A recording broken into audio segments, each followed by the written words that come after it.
Hey everyone, and welcome to the second video on monetary policy. Now that we've described what the objectives of the Fed are, we're going to move on to talk about what the tools that they have to monitor monetary policy are. So we're going to really break this up into two parts. We're going to talk about the traditional tools that the Fed has, and then talk about some new, possibly more important tools that they've developed since the 2007 financial crisis. So you've probably heard me refer to these first three already throughout the class, but in case you don't remember, open market operations are the Fed's purchases and sales of securities in financial markets, and these are usually done with treasury bills. The discount policy is just by setting the discount rate in terms of discount lending, which was the original intended primary policy tool. Because if you remember, open market operations really weren't formalized until 1935 when the modern FOMC was formed. Finally, reserve requirements are just the fraction of deposits that a bank must hold on reserves in their vault.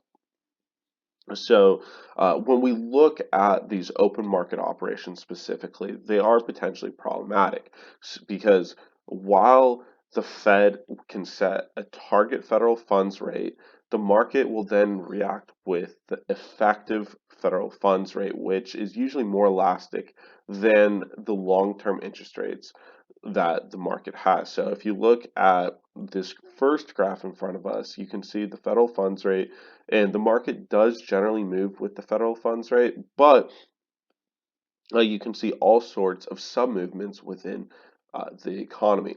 Additionally, when you look at the effective federal funds rate specifically, it is almost always lower than the target federal funds rate. There's one exception since the beginning of the financial crisis, and that is right here in 2019. And if you remember what happened in 2019, the yield curve flipped then. So there was a little bit of a weird interest rate situation in the economy, which caused that. Other than that, though, the effective federal funds rate will always be below. So the target federal funds rate is actually going to act as a ceiling at all times on the economy, which is problematic for the Fed when it wants increased control over the economy. And so, because of that, they developed some modern tools, specifically in response to the 2007 financial crisis. And now, all three of these are arguably more important than the three traditional tools because they're more effective for the modern financial system.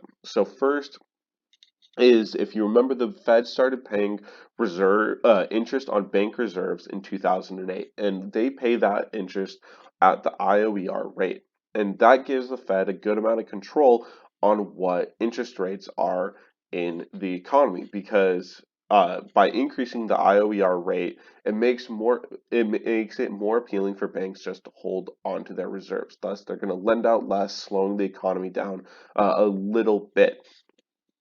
Because, for example, if the IOER rate is at 3%, the Fed will never ever give out or a bank will never ever give out a loan for less than 3% because the IOER rate is guaranteed by the Fed, while that loan will almost certainly have at least some chance of default. And with that increased risk, the bank would require a higher return through their interest rate. And so, because of that, the IOER acts as an effective floor on short-term interest rates, since that will never get dropped underneath, since the IOER rate is always going to be guaranteed.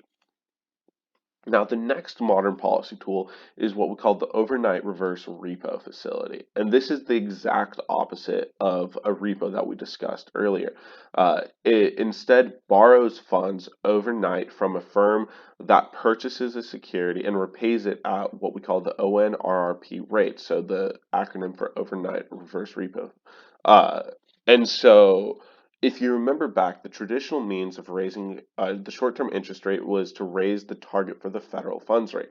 However, in 2007, the Fed found out just how hard it is to do that because in 2007, banks just started holding on to all their cash because they were facing a significant solvency crisis, and they just didn't trust the economy and didn't want to give out new loans, especially on mortgages.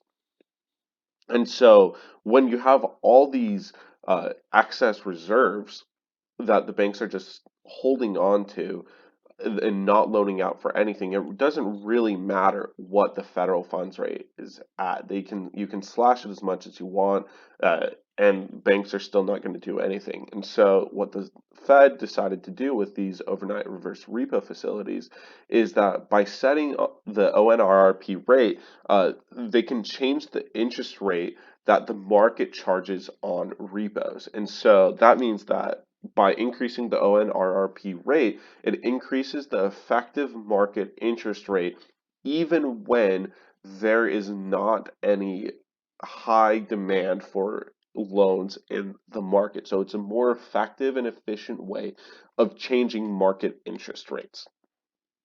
Now, finally, is the term deposit facility.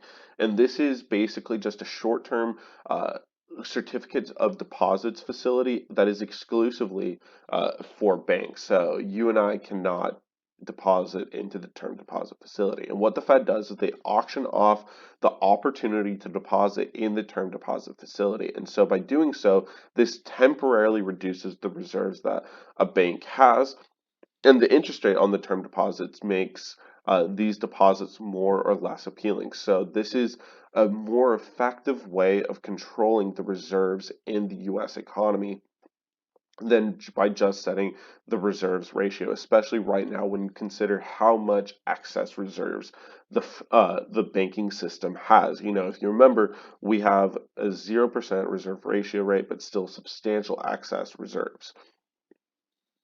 And then when we have a zero lower bound, we have even more modern tools for the Fed that are better than just trying to set the federal funds rate, because the only way that we can go now is negative. The first one is quantitative easing. This is probably the one that you've heard about the most, and you call it a lot of times QE.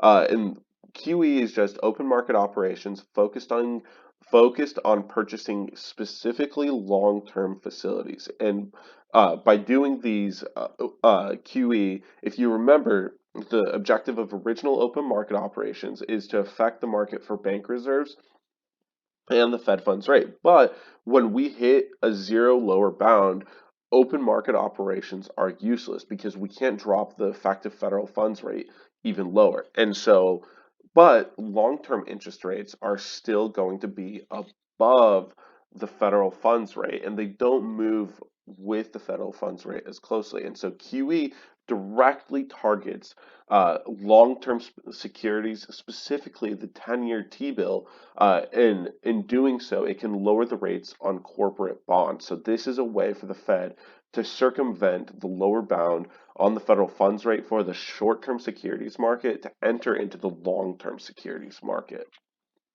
And then finally, this one might seem like a little bit of like an obvious tool, but it was actually a pretty significant development for the Fed, and that is just forward guidance, which are statements by the FOMC about how it will conduct monetary policy into the future.